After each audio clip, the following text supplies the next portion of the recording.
पति के मरने के बाद ससुराल वालों ने मुझे वाराणसी के एक पुराने शमशान घाट के पास छोड़ दिया। ये गंगा किनारे का एक एकांत कोना था। मेरा अपना कोई मायका भी नहीं था, इसलिए वहीं एक पत्थर पर बैठकर रोने लगी।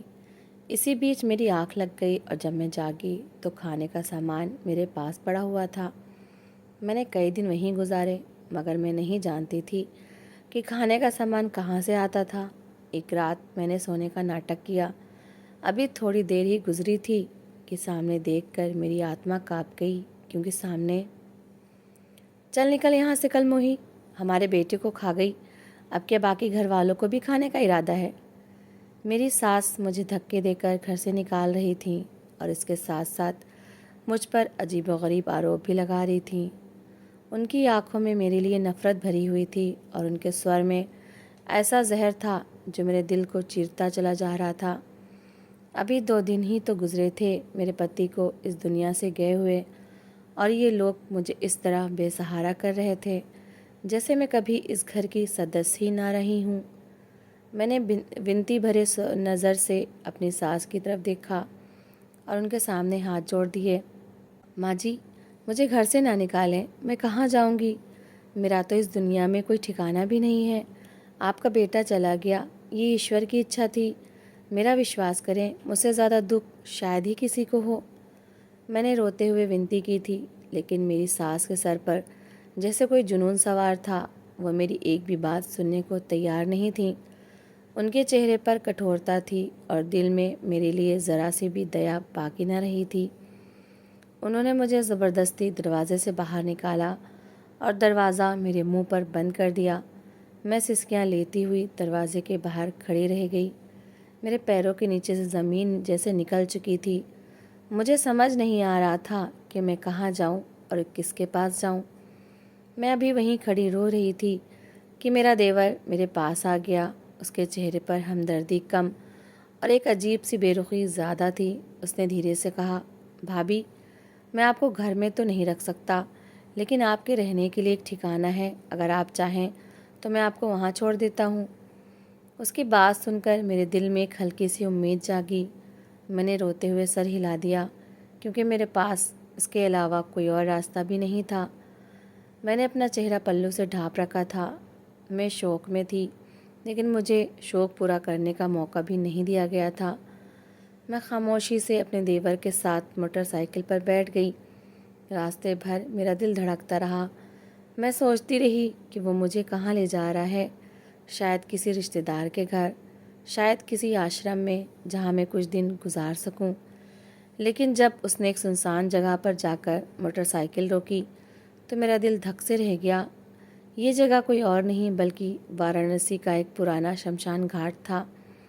गंगा किनारे का एक सबसे प्राचीन और रहस्यमय कोना। मैंने इसके बारे में बहुत कुछ सुन रखा था। कहा जाता था कि यहाँ की छतरियाँ और समाधियाँ बहुत पुरानी हैं। इस शमशान की बनावट भी आम जगहों से अलग थी। कुछ चबूतरे बहुत ऊंचे और पत्थर से बने हुए थे, जो देखने वाले को भय में डाल देते थे। मैं कई बार इस जगह के पास से गुजरी थी, लेकिन कभी अंदर जाने की हिम्मत नहीं हुई थी। आज जब मैं खुद इसके अंदर खड़ी थी तो मेरे शरीर में एक ठंडी लहर दौड़ गई। मैंने अपने देवर की ओर देखा और धीमी आवाज़ में कहा, तुम मुझे यहाँ क्यों लाए हो? ये कौन सी जगह है? मेरा देवर हंसने लगा। उसकी हंसी में एक अजीब सा भाव था। उसने कहा, भाभी, काफ़ी समय से इस जगह की सुरक्षा ख़त्म हो चुकी है। यहाँ कोई नहीं आता। आपके यहाँ रहने पर भी किसी को कोई आपत्ति नहीं होगी। आप जब तक चाहें यहाँ आराम से रह सकती हैं। ये कहकर वो हंसता हुआ मोटरसाइकिल मोड़कर चला गया। मैं उसे जाते हुए देखती रही। मेरी आंखों से आंसू बह रहे थे और मेरा दिल भय से काँप रहा था। शाम का समय हो रहा था। आसमान पर हल्की हल्की लाली फैल रही थी और हर ओर सन्नाटा छाया हुआ था। पेड़ों के साए लंबे होकर ज़मीन पर फैल रहे थे और समाधियाँ अंधेरे में और भी भयावह लग रही थीं। हवा चल रही थी जिससे पत्तों की सरसराहट होती और मुझे ऐसा लगता जैसे कोई मेरे पीछे चल रहा हो। मैंने एक और नज़र दौड़ाई जहाँ समाधियाँ कम थीं और पेड़ ज़्यादा थे। मुझे लगा कि शायद वो जगह छुपने के लिए अच्छी है। मेरे दिल में एक एक डर और भी था, अगर कोई नशा करने वाला या कोई आवारा आदमी यहाँ आ गया तो मेरी इज्जत का क्या होगा। इस विचार से ही मैं काँप उठी। मैं धीरे धीरे पेड़ों की ओर बढ़ी और वहाँ जाकर ज़मीन पर बैठ गई। मेरा इरादा था कि रात किसी तरह गुजार लूँ और सुबह होते ही कोई सुरक्षित ठिकाना तलाश करूँगी। लेकिन इस समय रात का डर ही मुझे सता रहा था। मैं अकेली थी, ना कोई अपना था, ना कोई सहारा, सिर्फ समाधियाँ थीं, खामोश और सुनसान। मैं पेड़ के साथ टेक लगाकर बैठ गई और रोते रोते मेरी आँख लग गई। मुझे अपनी भूख प्यास का होश ही न रहा। थकान और दुख मेरे चेहरे पर साफ दिख रहा था। काफ़ी देर बाद जब मेरी आँख खुली तो वातावरण में पास के मंदिर से आरती की आवाज़ गूंज रही थी। आरती की आवाज़ सुनकर मेरे दिल को थोड़ा सुकून मिला। मैंने आसमान की ओर देखा और दिल ही दिल में ईश्वर को याद किया। फिर मैंने सोचा कि कहीं पानी मिल जाए तो गला तर कर लूँ। मैं उठने ही वाली थी कि अचानक मेरी नज़र अपने सामने पड़ी हुई चीज़ों पर पड़ी। मेरी आंखें हैरत से खुली की खुली रह गईं। मेरे सामने भोजन का सामान रखा हुआ था। एक पानी की बोतल थी, कुछ फल थे, 2-4 रोटियां रखी थीं, सब्ज़ी और कुछ मिठाई भी थी। मैं हैरान रह गई। मैंने इधर उधर देखा लेकिन वहाँ कोई नहीं था, न कोई कदमों की आहट, न किसी इंसान के आने का निशान। चारों ओर वैसा ही सन्नाटा था जैसा पहले था। मेरा दिल ज़ोर ज़ोर से धड़कने लगा। ये सब यहाँ कैसे आया? कौन रख कर गया? एक पल के लिए मुझे डर महसूस हुआ, लेकिन अगले ही पल मेरे दिल में ये विचार आया कि ये ईश्वर की तरफ से मदद है। मैंने कांपते हाथों से आसमान की ओर देखा और आँखों में आंसू भरकर प्रार्थना की, हे ईश्वर, तूने मुझे इस वीराने में भी अकेला नहीं छोड़ा। तू ही मेरा सहारा है। मेरे आंसू रुकने का नाम नहीं ले रहे थे, लेकिन इस बार इन आंसुओं में शुक्र भी शामिल था। मैंने जल ग्रहण किया और ईश्वर का नाम लेकर भोजन किया। उस पल के लिए मुझे ऐसा महसूस हुआ जैसे ईश्वर मेरे बहुत करीब है और वो मेरे हर दुख को देख रहा है। वो वीरान जगह जो कुछ देर पहले मुझे डरावनी लग रही थी, अब मुझे उतनी डरावनी नहीं लग रही थी। ऐसा लग रहा था जैसे इस खामोशी में भी मेरे साथ कोई है, जैसे कोई अनदेखे हाथ मेरी रक्षा कर रहे हैं। मैं वहीं बैठी धीरे धीरे भोजन करने लगी और हर कौर के साथ ईश्वर का धन्यवाद करती रही। पहले दिन मैंने उस भोजन को ईश्वर की मदद समझा। दूसरे दिन भी जब वैसा ही हुआ तो मेरे दिल में हैरत और बढ़ गई। मगर जब ये नियम रोज़ चलने लगा तो मेरी ज़िंदगी का एक नया नियम बन गया। हर रोज़ शाम के समय जब आरती की आवाज़ आती, मेरे सामने भोजन का सामान रखा होता। ना मैंने किसी को आते देखा, ना जाते देखा, मगर वो सब कुछ वहाँ रखा होता जैसे किसी ने बड़ी खामोशी से अपना कर्तव्य पूरा किया हो। कभी पानी की ठंडी बोतल होती, कभी फल होते, कभी सादा रोटी के साथ सब्ज़ी होती।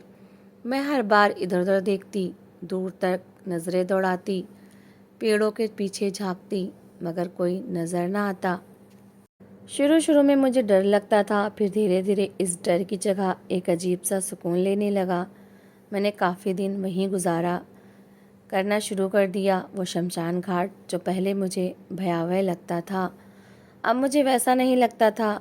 वहाँ की खामोशी अब मुझे काटने को नहीं दौड़ती थी, बल्कि जैसे मेरे अंदर के शोर को समेट लेती थी।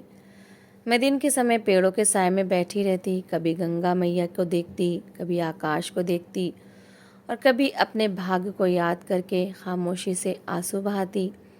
मुझे लगने लगा था जैसे ये जगह मेरी अपनी हो गई है, जैसे ये समाधियाँ मेरे दुख की गवाह हों, जैसे ये पेड़ मेरे दुख को समझ रहे हों। अजीब बात ये थी कि इस शमशान घाट में बैठकर भी मुझे ईश्वर से एक विशेष नज़दीकी महसूस होती थी, जैसे वो हर जगह मौजूद है और हर हाल में अपने भक्तों के साथ है। मगर एक सवाल हर समय मेरे दिमाग में घूमता रहता था, आखिर वो कौन था जो रोज़ मेरे लिए भोजन रख जाता था? क्या वो कोई नेक इंसान था जो मुझे देखकर तरस खा गया था, या कोई ऐसा आदमी जो खुद सामने नहीं आना चाहता था? कई बार मैंने इरादा किया कि जागती रहूंगी और देखूंगी, मगर हर बार नींद जैसे मुझ पर हावी हो जाती। फिर एक पूर्णिमा की रात आ गई। हवा में एक अजीब सी ठंडक थी। दूर कहीं से उत्सवों की आवाज़ें आ रही थीं, जैसे पूरा शहर जगमगा रहा हो। और मैं इस वीरान कोने में अकेली बैठी थी। मगर इस बार अकेलापन पहले जैसा नहीं था।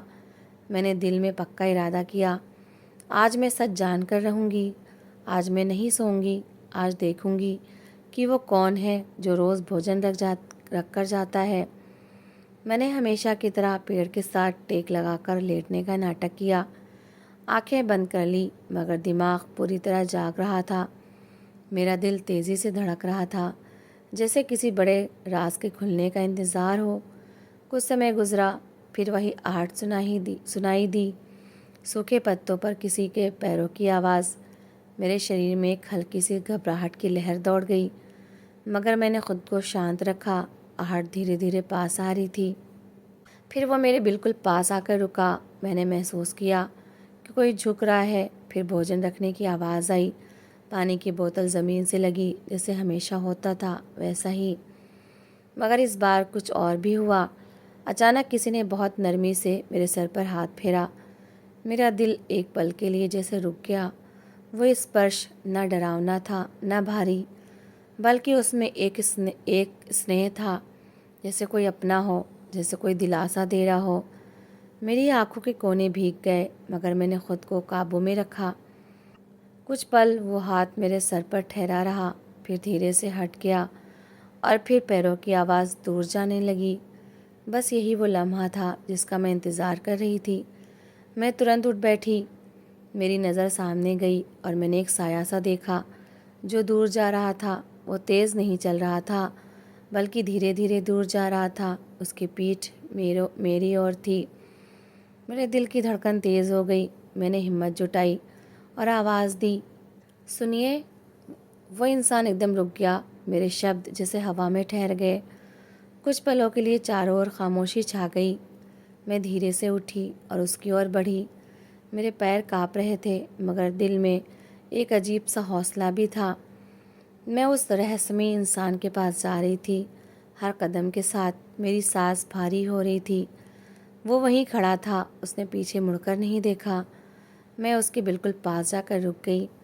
मेरे और उसके बीच बस कुछ ही कदम की दूरी थी। मैंने धीमी आवाज़ में कहा, आप कौन हैं? कोई जवाब न आया। हवा चल रही थी, पेड़ों के पत्ते हिल रहे थे, मगर वो खामोश खड़ा था। मैंने एक कदम और आगे बढ़ाया और उसके बिल्कुल पास जाकर हल्के से उसके कंधे को छुआ। वो जैसे एक पल को रुक गया। फिर मैंने हिम्मत करके उसे अपनी ओर मोड़ने की कोशिश की। मेरा हाथ उसके कंधे पर था। मेरा दिल ज़ोर ज़ोर से धड़क रहा था। मैं जानना चाहती थी। यही वो पल था जिसके लिए मैं कई दिनों से बेचैन थी। मैंने उसे धीरे से अपनी ओर मोड़ा और मेरी सांसें वहीं अटक गईं। मेरे सामने कोई साया या भयानक चेहरा नहीं था, बल्कि एक लड़की खड़ी थी। इसका चेहरा पीला था और आंखों के नीचे काले घेरे थे, जैसे वो कई दिनों से ठीक से सोई ना हो। उसके हाथ में वही झोला था जिसमें वो रोज़ मेरे लिए भोजन का सामान लाती थी। वो मुझे देखकर हैरान रह गई, जैसे उसे उम्मीद ही ना हो कि मैं जाग रही होंगी। उसकी आंखों में एक पल के लिए डर आया, फिर वो नज़रें झुकाकर पीछे हटने लगी। मैंने तुरंत उसका हाथ पकड़ लिया। मेरा दिल अब भी तेज़ी से धड़क रहा था, मगर उसमें डर नहीं था, बल्कि हैरत और एक अजीब सी पहचान थी। मैंने उसे ध्यान से देखा। उसका चेहरा कहीं ना कहीं मुझे जाना पहचाना लगा।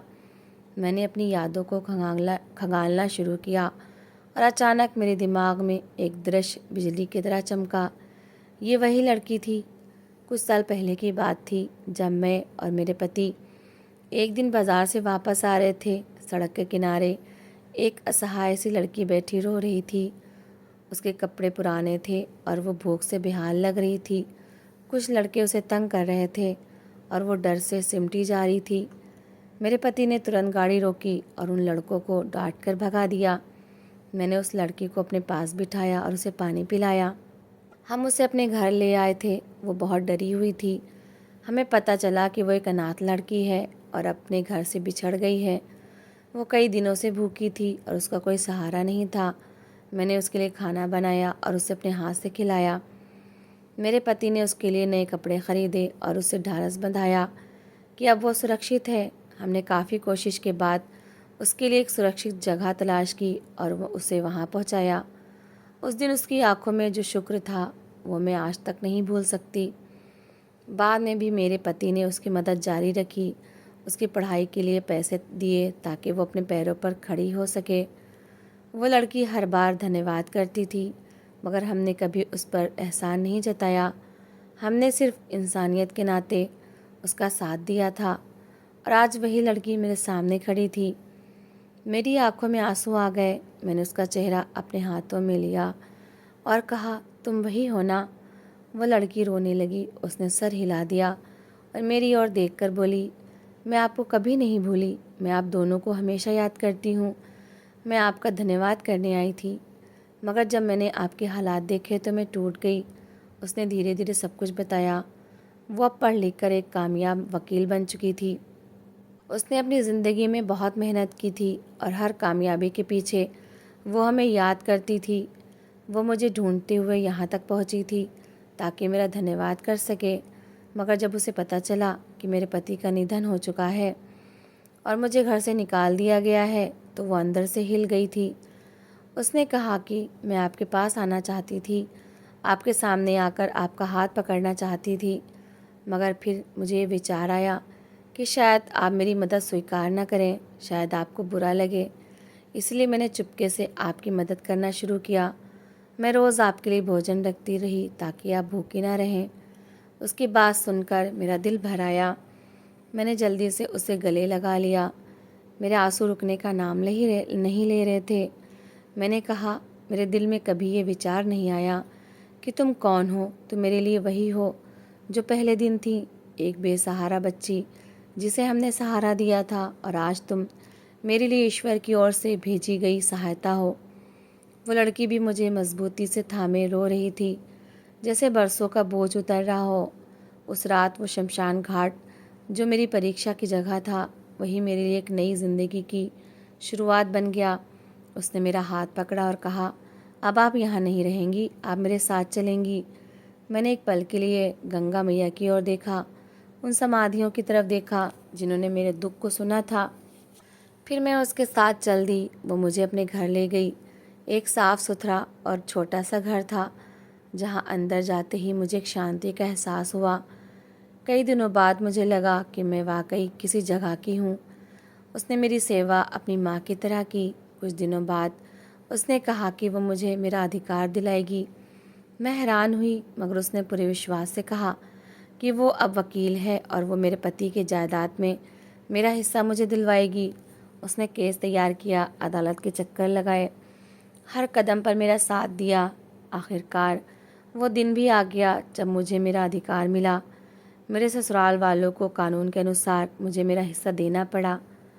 मैंने उस दिन ईश्वर का दिल से धन्यवाद किया और उस लड़की को देखा जिसने मेरे लिए सब कुछ करके दिखाया। मैंने उसके सर पर हाथ फेरा और दिल से आशीर्वाद दिया। वो मुस्कुरा रही थी, मगर उसकी आंखों में आंसू थे। वो शमशान की अकेली रातें अब एक याद बन चुकी थीं, मगर वो यादें मुझे ये सिखा गई थीं कि ईश्वर अपने भक्तों को कभी अकेला नहीं छोड़ता। वो किसी न किसी रूप में मदद ज़रूर भेजता है, और कभी कभी वो मदद उसी रूप में वापस आती है जिसे हमने कभी खुद सहारा दिया होता है। इंसान को कभी किसी की मदद करते समय ये नहीं सोचना चाहिए कि सामने वाला कौन है। पुण्य कभी व्यर्थ नहीं जाता और ईश्वर किसी न किसी रूप में उसका बदला ज़रूर देता है। कठिन समय में ईश्वर अपने भक्तों को कभी अकेला नहीं छोड़ता, बल्कि किसी न किसी रूप में सहायता ज़रूर भेज देता है। ये कहानी ये भी सिखाती है कि धैर्य और विश्वास रखने वाले लोग आखिरकार सफलता और शांति पा ही लेते हैं। तो दोस्तों, इस कहानी को लेकर आपकी क्या राय है, कमेंट बॉक्स में ज़रूर बताएं। और अगर आपको हमारी आज की कहानी अच्छी लगी हो तो प्लीज़ इसे लाइक ज़रूर करें। अगर आपने अभी तक हमारे चैनल को सब्सक्राइब नहीं किया तो ज़रूर कर लीजिए। तो मिलते हैं ऐसी ही एक और मोटिवेशनल कहानी के साथ। Thanks for watching.